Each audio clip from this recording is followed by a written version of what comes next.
bir aradan sonra nihayet bugün ilk defa 2-3 saat ayakta gezebildim ve her adım atanda o balaca uşaklar oluyor. Acaba başım dönecek mi? Acaba düşer miyim? Kimi bir şeye girdim. Çok şükür atlattım. Arayan, soran, her fırsatta yanındayım diyen herkese teşekkür ederim. Maalesef ancak camdan dışarıya bakarak insanları görebilirdim. Ve maalesef arkadaşlar bu böyle bir korona bitti demiştiler ama sen deme bitmemişmiş. Bir de bu eski korona kimi değil, tərkibində deyəsən 9-10 virüs varmış. Böyle sağ olsunlar hekimlerimiz, sağ olsun ilgilenenler. Ayrıca uzakta olsalar da beni seven doktorlarımız varmış. Ki ya Rusya'dan böyle yazdılar. Bunu da yaparsan, onu da yaparsan sağ olsunlar. Kendi hekimlerime de ayrıca teşekkür ederim. Sizlere de sağ olun, teşekkür ederim. Dualarınız için var olasınız, eski olmuyor. İnsanlık bugün de önemlidir. Ama ben hasta olduğum sürede de bayağı bir gündem var. Kanallara ümumiyyətlə baxıram. YouTube kanallarına da ara sıra bakarken Amerika-İran savaşını çoktan başlattı, vurdu burası, indi vurar, camın arkasından bakır, biraz sonra vuracak filan. Yani Azerbaycan ve Türk medyası savaşı çıkarttı. Dünyada bir rezil bir Epstein dosyası var ki ben Azerbaycan'da yegane gazeteciyim belki de Epstein hakkında soruşturma başladığı dönemden bu meseləni yakından takip eden biriyim. Her demək olar ki dosyanın her tarafını her paylaşımlarda ve özellikle bu dosyayla meşgul olan yabancı gazetecileri yakından takip etmişim. Baxıram yine Azerbaycan'da, çünkü bu dosya Mossad'a bağlı dosyadır. Kim ne deyirsə desin, baxıram yok Azerbaycan'da birileri bunu ısrarla Mossad'dan uzaklaştırmaya çalışır. Azerbaycan medyası da hemen hop üstüne konur. Keşke Azerbaycan medyası Ukrayna-Rusya savaşına ayırdığın zaman Ukrayna'nı müdafiə etdiğin kadar Qəzzada yapılan qətliamda qatil İsrail'i savunduğunuz kadar İlham Əliyevin ailesiyle bağlı yazılan o iğrenç ve verilen o haberlere münasibət bildirəbilsəydiniz, cəsarətiniz olsaydı. Ki siz Azerbaycan devletinden para alırsınız. Siz Azerbaycan devletinden paranı almırsınız. Akşama kimi, sabahtan akşama kimi Rusya Ukrayna'nı vurdu, Ukrayna Rusya'nı vurdu. Ay Rusya bitti, ay İran bitti. Ukrayna belə geldi, İsrail ele gitti, Hamas belə geldi diye şey edəsiniz. Yani həqiqətən ağıl almaz bir şeydir. Azerbaycan devlet başçısını ve ben hatta bazı dostlarımıza dedim, devlet başçısının ailesinde bir büyük hem de ağıl almaz bir şey var. İttiham diyeceğim. Azerbaycan medyasında ağzınıza sağlıp susmuşsunuz. Niye sesini çıkartmıyorsunuz? Cesaretiniz yok değil mi? O zaman niye bu devlet size para verir? Siz çünkü normalde Azerbaycan'ı da savunmuşsunuz. Mesela Azerbaycan'la en yaxşı ilişkisi Türkiye'dir. Her fırsatta Türkiye'ni vurar. Her fırsatta Türkiye ile bağlı yalan məlumatları verək. İsrail bir sayt kursun, adını Ermeni koysun, yalandan ona bir haber koysun ve siz hemen onu tirajlayın, manşete çıkardın ve böyle iğrenç şeyler yapın ama Azerbaycan'ın elinden kim tutup onu ayakta tutupsa onu vurmakla meşgulsunuz. Mesela indi Hindistan-Pakistan meselesi var da bu dəqiqə yine az önce de okudum. Pakistan böyük bir operasyon yaptı. 148 Hintli teröristi öldürüp. Niye? Yaxşı qardaş ölkədir. Niye buna münasibət bildirmirsiniz? Niye? Ama Azerbaycan tam kenarında iki ülke var ki Rusya ve İran var gücünüzlə ikisini də Azərbaycana qarşı qışqırtmaqla məşğulsunuz. İşiniz, gücünüz media olaraq ikisini də Azərbaycana qışqırtmaqla məşğul. İkisini də yüzünə tüpürməyə. Amma hazırda Azərbaycan elə bir nöqtədədir ki, o nöqtədə buna media imkan verməməlidir. Məsələn, mən Ramiz Mehdiyevin əleyhinə ən çox yazan yazarlardanam. Ramiz Mehdiyev medianın bu şeyini saxlaya bilirdi. Məsələn, Ramiz Mehdiyev Rusçu da, İrancı da, hər şeysi də ola bilərdi. Amma bəzən dövlət açısından, dövlətlər arası o münasibəti saxlamaq üçün o iki ölkəyə ağlınıza gələni yazın izni vermirdi. Amma indi Azərbaycanda media siyasəti olmadığı üçün belə hər yönünə gələnə də Azərbaycan mediası ilə sən ilgilən deyiblər. Bunların da hamısının içində bir simpatiyası var. Simpatiyası var. Məsələn, İsrail'a, Ukrayna'da niyə savunurlar? Çünki Ukrayna-Rusiya savaşında Ukraynadan gələcək Yahudiləri Azərbaycana yığacaqlar ya. İsraildən qaçanlar da Ukraynaya yığılacaq ya. Böyük İsrail üçün. Yəni medianın kimin əlində olduğu. Arkadaşlar, bu konu çox danışılacaq bir konudur. Sadəcə indi biraz xəstəyəm. Sadəcə bir o Epstein dosyasını da bir incələyin.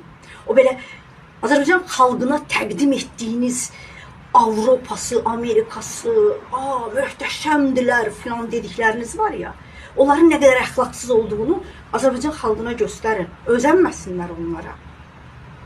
Özənincə nə olur bilirsiniz? Qazi çıxıb dəstək istəyəndə 1 manat atmayanlar, geylər çıxıb dəstək istəyəndə 40 dəqiqənin içində 10.000 manat ata bilirlər. Bax, o yerə gəlib durursunuz. Və sənin ölkəndə kendi bedelini satanla para karşılığında kendi bedenini satıp əxlaq keşikçisi olarak milletin başına keçənlərlə bedenini vətəni üçün qurban veren oğlan arasındaki fark bu kadar olur. Vətəni sənə alıb verən, sən evdə arvadınla rahat yat, kızın yan otaqda rahatça telefonda mesajlaşsın diye sınırlarda canından keçən oğlanlara hörmət qoyulmur. Amma cinsiyyətini dəyişənlərin hörməti hasrətdə. Bax, budur. Yanlış medianın yürütdüyü politika budur. Əxlaqsızlar efirlərdə çıxıb millətə əxlaq dərsi keçir. Soyunmağı mədəniyyət sananlar, milletin qızını, gəlinini pis yerə yollandıranlar olmuş, ağıl verən, amma hansısa bir qadın başını bağlayırsa ya da belə biraz qapalı giyinirsə buna gerici, yobaz deyən bir mediamız var. Və efirlərdən bunu danışırlar. Tamam, onlar jurnalist değil. Ben zaten onlara jurnalist değilim. Blogger, ama topluma bunlar jurnalist olarak təqdim olunur. Ve siz ne qoyub nə axtarırsınız? Bir ölkənin əxlaqı əlindən gedərsə ölkə bitmişdir. Azərbaycan balaca bir ölkədir. 10 milyondur, 15 milyonu yoxdur ölkədə. 5 milyonu qalıb. O 5 milyonu da bizim televiziyalardaki tamadalar deməyəcəm, tamadalara ayıb olur. Tamadalar toylarda çox yaxşı bir şey verirlər, tərif verirlər. Bu əxlaqsızlar topluma əxlaq dərsi keçir. Dalını böyütməklə, belə zıplaya oynamaqla. Yəni, hər şeydən uzaqlaşıblar. Ora Azərbaycandırmı? Bəzən düşünürəm. Bəzən dostlarımız deyir ki, qayıt gəl. Keçən dəfə deyirəm, qayıdarsam çərliyib ölürüm, kansere yaxalanırım, həbs edərlər, çünki huyumu bilirəm.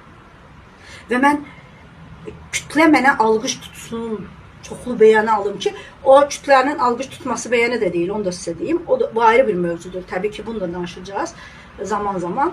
Bu yenə İsrailin arkasında durduğu hesaplardır. Gerəkəndə Türkiyə barmaq sallatdırırlar, gerəkəndə millətin dəyərlərinə, qaçqınına barmaq sallatdırırlar, gerəkəndə şəhid anasına dil uzatdırırlar çirkin dilləri ilə. Ki, isim bunların hamısını biz ayrı-ayrı irəliyən günlərdə mən bunları danışacağım. Sadəcə indi xəstəliklə bağlı dostlarımı bilgiləndirmək istədim. Amma mən qəzetçi olduğum üçün mənim hədəfim mediadır. Kimsə kusura baxmasın. Bəzi dostlarımız bilirlər. Ya bunu niyə medianı eleştirir? Bəs kimi eleştirməliyəm? Axı biz 4-cü hakimiyyətiz. Axı biz özümüzdən öncəki hakimiyyətləri eleştirənik. Özümüzdən öncəki hakimiyyətlərin yanlışına nəzarət edən qurumuq. Nəzarət etmirsən. Çünki özün nəzarətdən çıxmırsan.